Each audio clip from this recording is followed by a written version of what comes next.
Moradi to Gadchiroli. And the realities of the ground realities of what government utilities have to do needs to be both kept in mind and respected.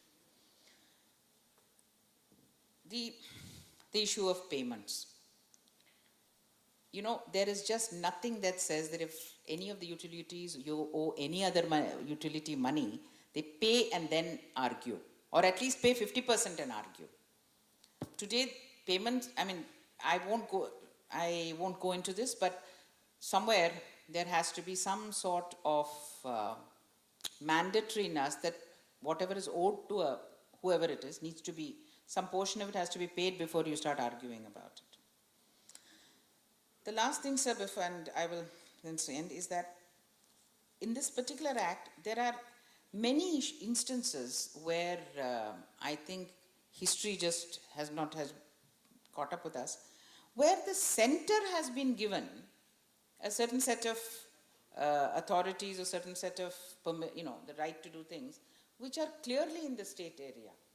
You know, for example, some permissions have to be taken by the I am not sure it is there in our presentations, but to be taken by the center.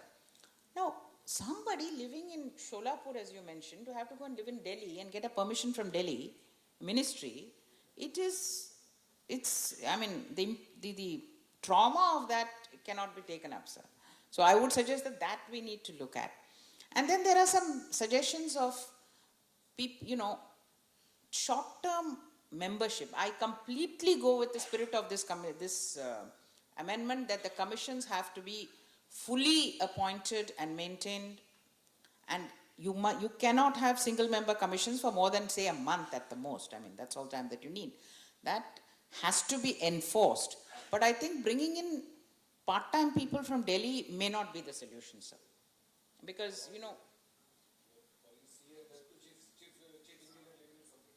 and to come, he will just come for the commission meeting and go, which may not. So I would request that these are, of course, small administrative matters, which as an administrator it hit me, so I'm bringing it to your notice.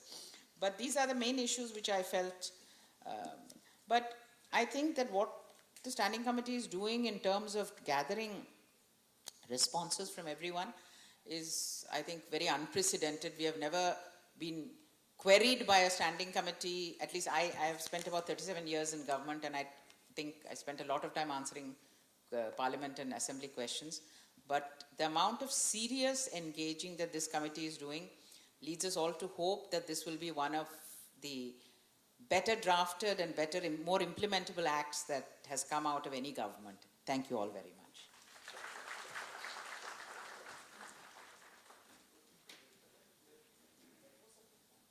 Although we have limited time, now we are opening the floor for the participants for the discussion. Maybe 2 questions. Anybody from the participation? Yes, please. You please introduce yourself and then ask a question shortly. Yeah. Good morning. I'm Vinay Pandey from Aditya Birla Group. I have one question on this Electricity Amendment Act. We know that renewable purchase obligation have come up and it is not getting implemented because the federal structure, different states are having different regulations. Somebody is saying cogen is renewable, they are not required to fulfill. Some is saying no, cogen is also going to fulfill RPO. So there are variations and RPO is not getting implemented.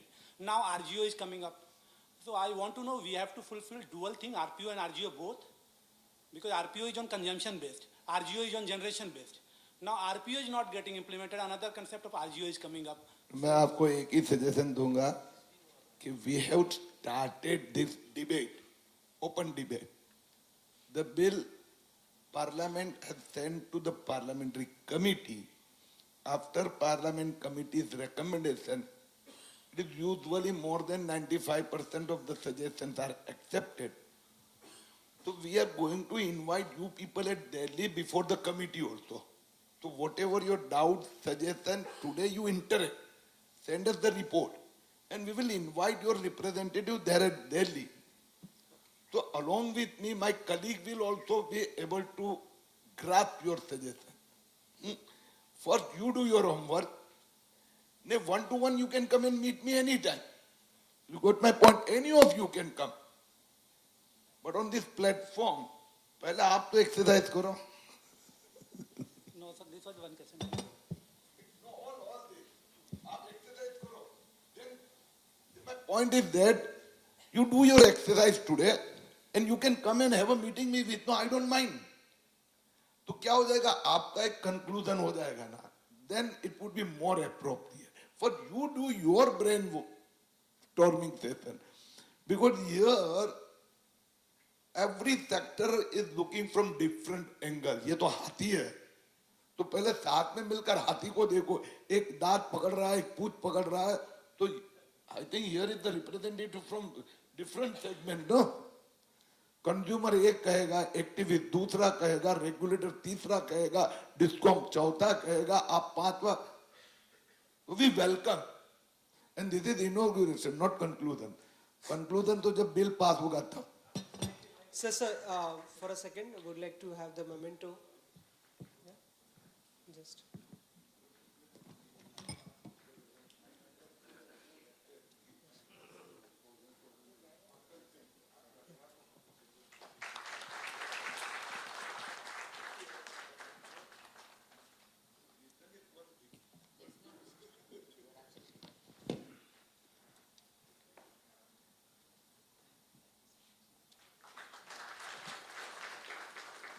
Thanks, sir.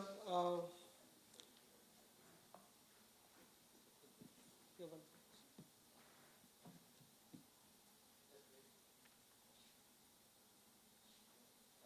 We are taking a tea break before we start with the technical sessions. Thank you.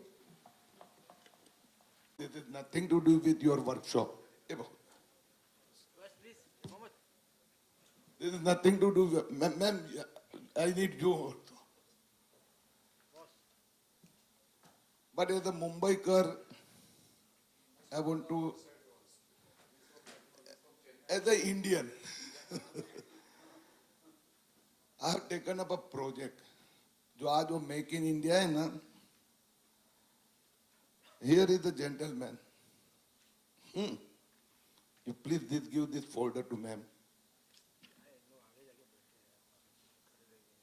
अभी ये खोल देगा, just a minute. हाथ ऊपर कर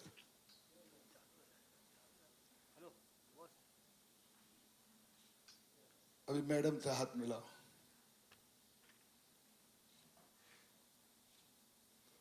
अब ये पानी की बोतल मैडम को दे दो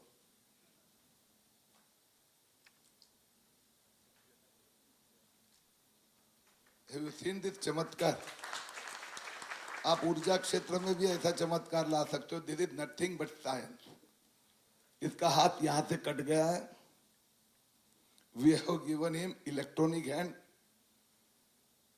ऐसे 1000 लोगों को हम फ्री में देने जा रहे हैं till now we have touch 152 last year you may have heard the railway accident Monica More 16-year-old girl lost both hand हमने उसको हाथ दिया और उसके बाद में मैडम ये जो हैंड राइटिंग है यू कैन सी इलेक्ट्रॉनिक हाथ से जो हैंड राइटिंग है ना आपसे और मेरे से अच्छा लिखती है तभी वो 30 लाख रुपीस एक हाथ का कहा था in last 8 months due to our effort the cost has come down to 5 lakh rupees जिस दिन उसकी 1 लाख कीमत हो जाएगी मेरा प्रोजेक्ट समाप्त हो जाएगा इट इज अ मिशन इससे मोटरसाइकिल चलाता है मैं इसके पीछे डबल सीट बैठता हूं कोई प्रॉब्लम नहीं आता नया जीवन नया आत्मविश्वास तो बस ये शायद अभी फॉरेन में हम इसे यहाँ ला रहे हैं मैं आप जो एनर्जी सेक्टर से संबंधित ma'am I as the regulator I want to appeal you also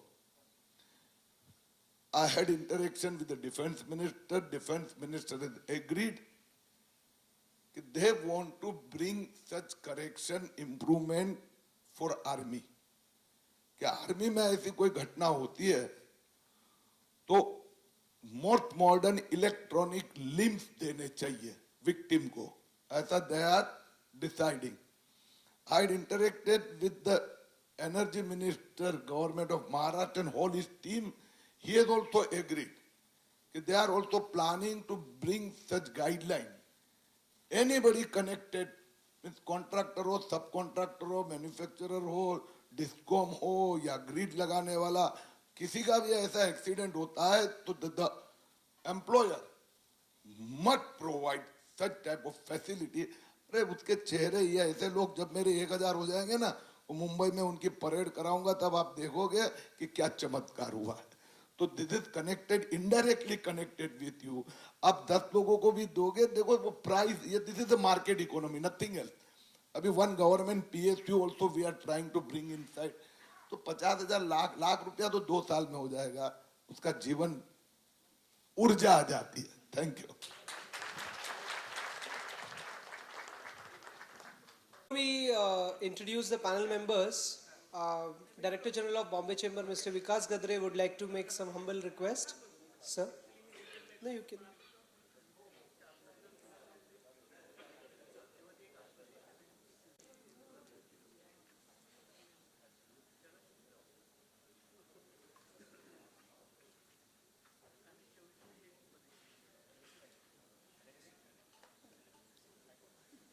Good morning.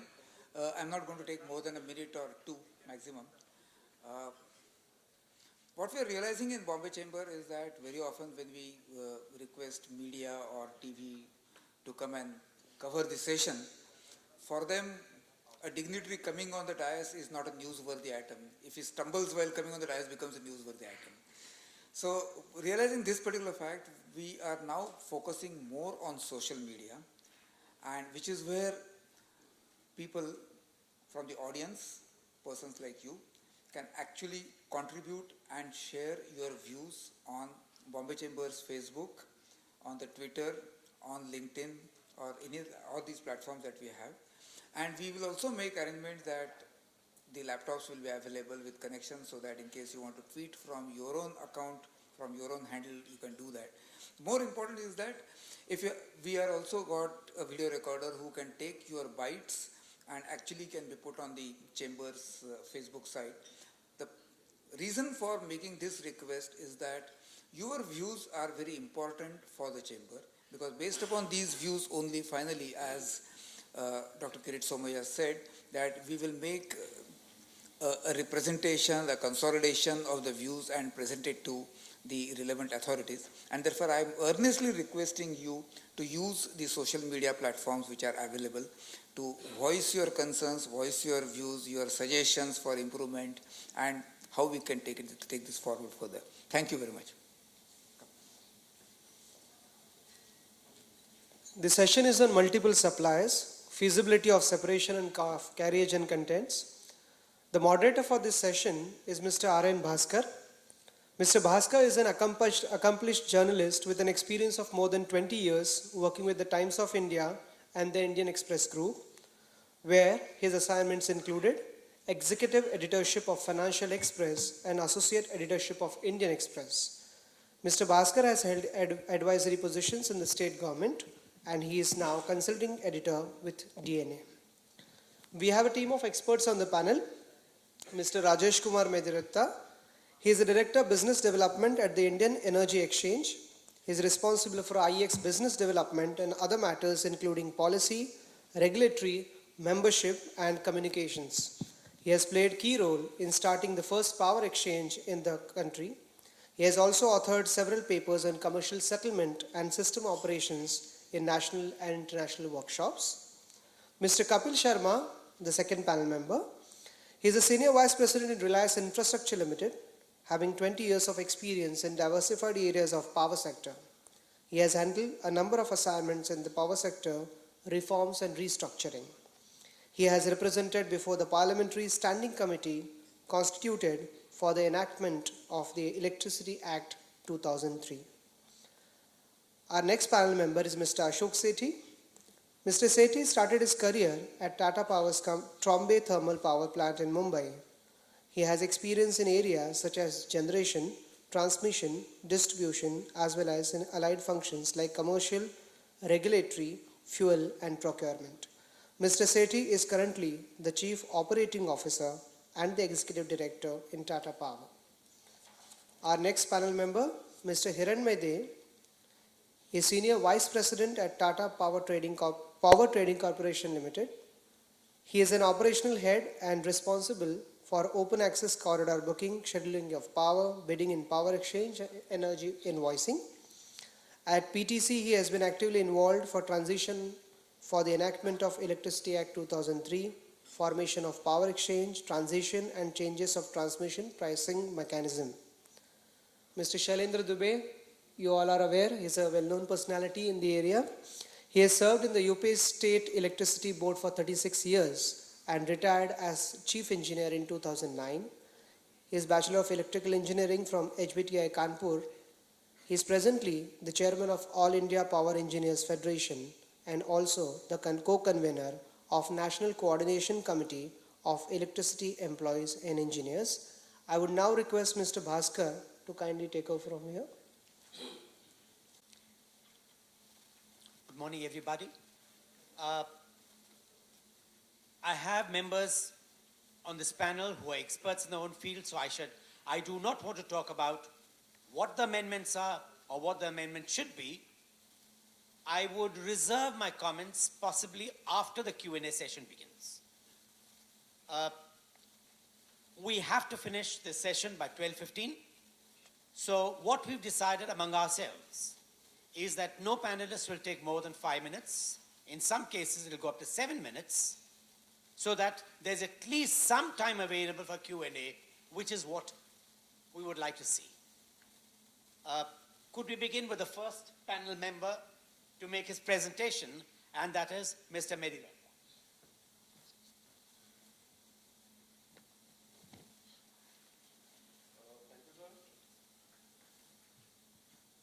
Thanks a lot and very good afternoon to all distinguished people who are present here.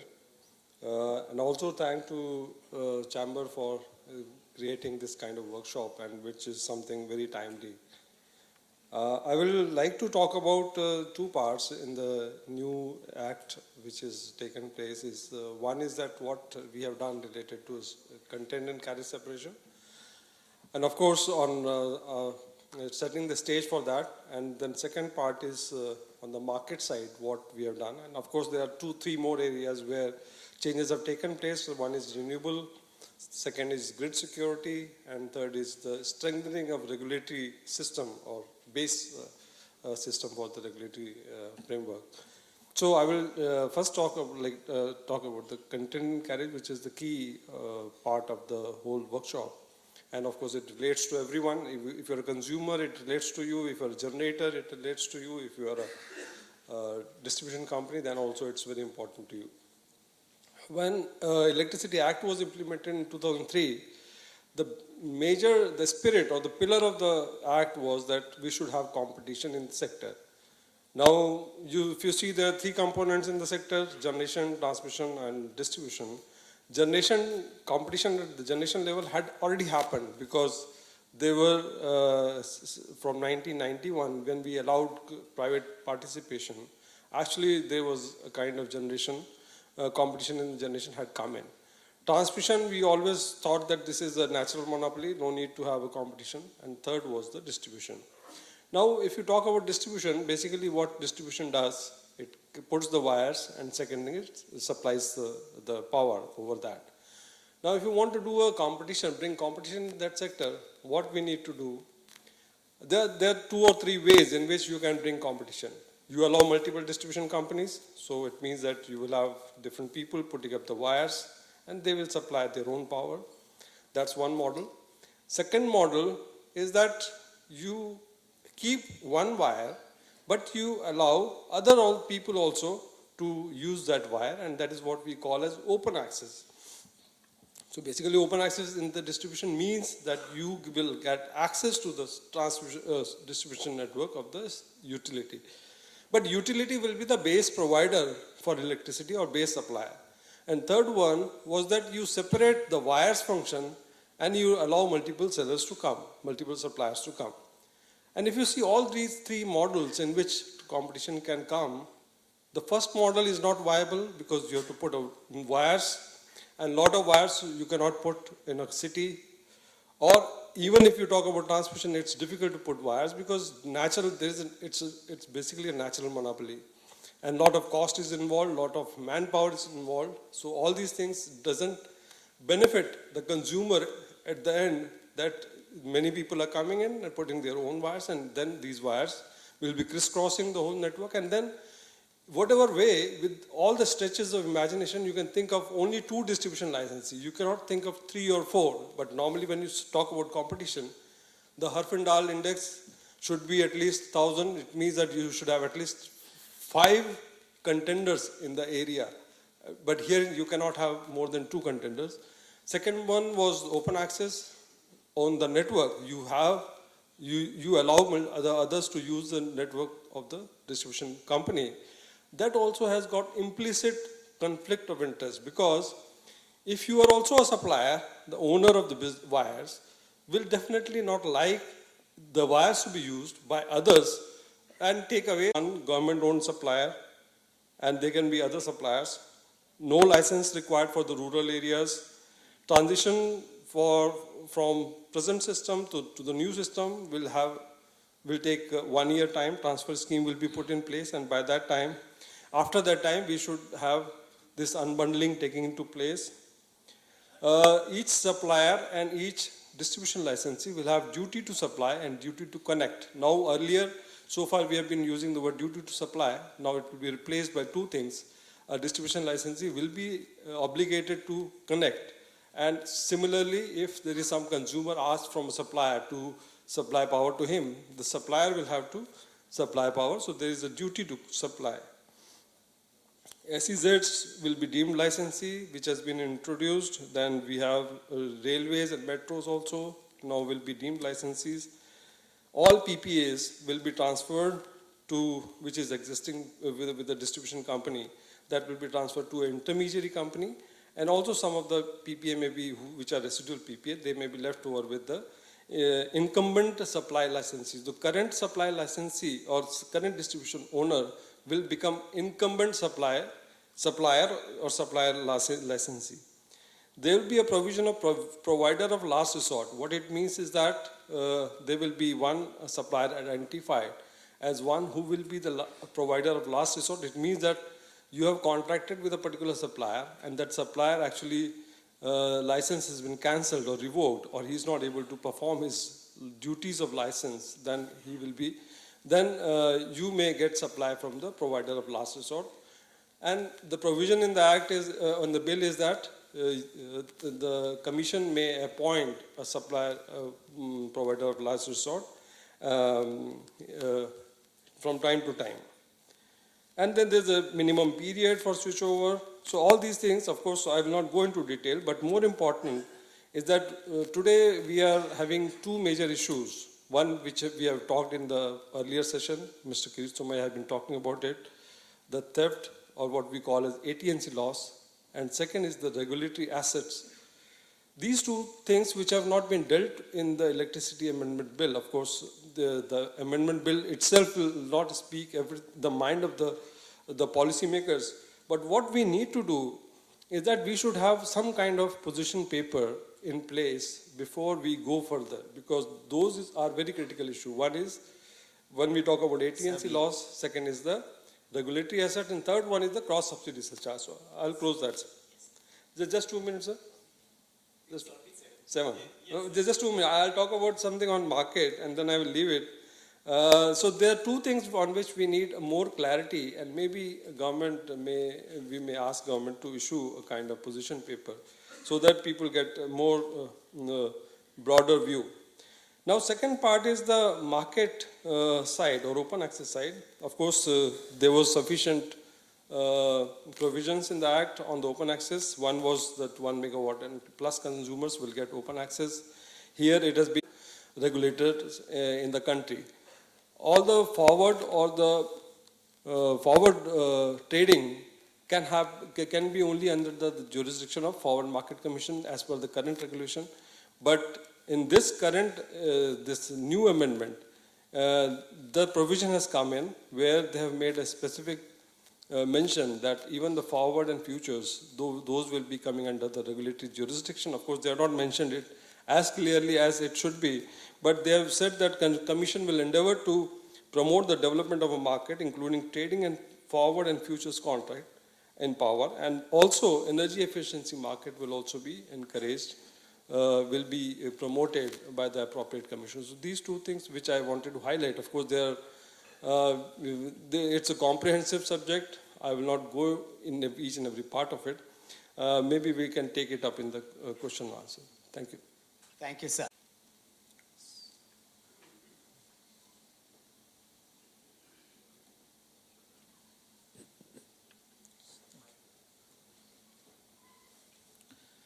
Well, in this presentation, I have tried to capture what were the objectives of Electricity Act 2003 and how last 10 years we have performed and what are the proposed amendments. We'll try to skip some of these slides and the issues which are requiring more clarity, which are required to be addressed before the bill gets finalized. And there are certain key suggestions which I would like to make in this forum.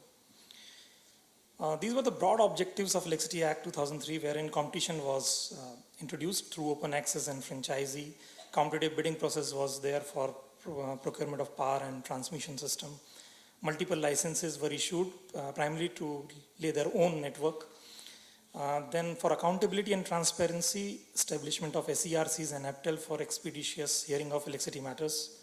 Unbundling of generation, transmission and distribution was one of the objective. Then commercial viability through proper tariff setting, timely tariff determination, proper addressing of the government subsidy which are required to be given for certain social strata.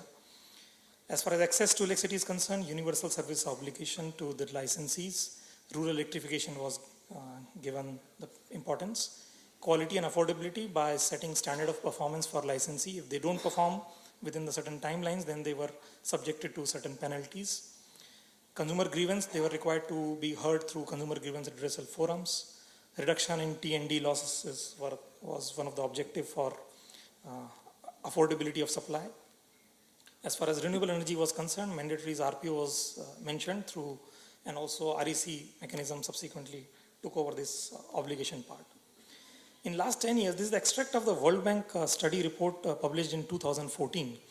If you can see that as far as competition is concerned, more than 10, that means 12 states, they have not even achieved score even more than 0. That means they have not even implemented to that extent what is required for promoting competition. Accountability and transparency also was lagging in various states. So sum total of all put together is that as far as Maharashtra, Delhi and Orissa, they were in the forefront to implement the reforms. And they were given higher ratings by the World Bank study which was conducted through Deloitte. And average implementation of the scores across all the state is 0.54. That means the very objective of the legislation, Electricity Act 2003, was half achieved in the last 10 years of period. If you see the accumulated losses in generation, transmission, distribution, this is also again the extract from the same World Bank study report. If you see the distribution, the losses accumulated in the distribution was as high as 70,000 crore rupees in 2011, and the cumulative loss put together for the entire sector is 3.5 lakh crore rupees in last 10 years. So this is what these reforms have done to the sector. And distribution contributing 80% of the total losses. As far as the recovery part is concerned, the difference between average cost of supply and the tariff, there's a gap of 2 rupees without government subsidy and gap of 1 rupee per unit with government subsidy for meeting the average cost of supply. That means the tariff which the DISCOMs have realized, there's a gap of 2 rupees per unit vis-a-vis the cost which they are incurring to serve the customers. These are again the extract from the same World Bank study report. So these are the broad objectives of these amendments which we are dealing with. That there is a separation of career and content, rationalization of tariff determination process, promotion of renewable energy, and to promote ancillary services, hydropower through specifying hydropower purchase obligations, promotion of smart grid and distributed generation. I'm sure distributed solar generation would be the future of renewable energy in coming years. Grid security is given its due importance because the kind of penalty which are being imposed now for violation of grid is taken very seriously. So that is one area which was of concern. So that is getting addressed. As far as strengthening and performance of the Regulatory Commission, they will be made more accountable, and the selection process of the Regulatory Commission is also strengthened by having 5 members in the selection committee, including one from the financial institutions. I'm not sure whether there will be conflict of interest in the selection of the regulator, because almost 5 lakh crore rupees of lenders money is involved in the sector, and whether lender representatives should have representation in the selection of the commission members or not, I'm leaving it to the people to apply their mind. These are the broad issue how courage and content separation will take place, wherein distribution licensee will operate in a monopoly market having wires. And it also mentioned that existing places where more than one distribution licensee exists, they will continue to operate in terms of their license till their license period. So existing license require them to lay their own network. In the recent AT judgment, it is settled that in Mumbai,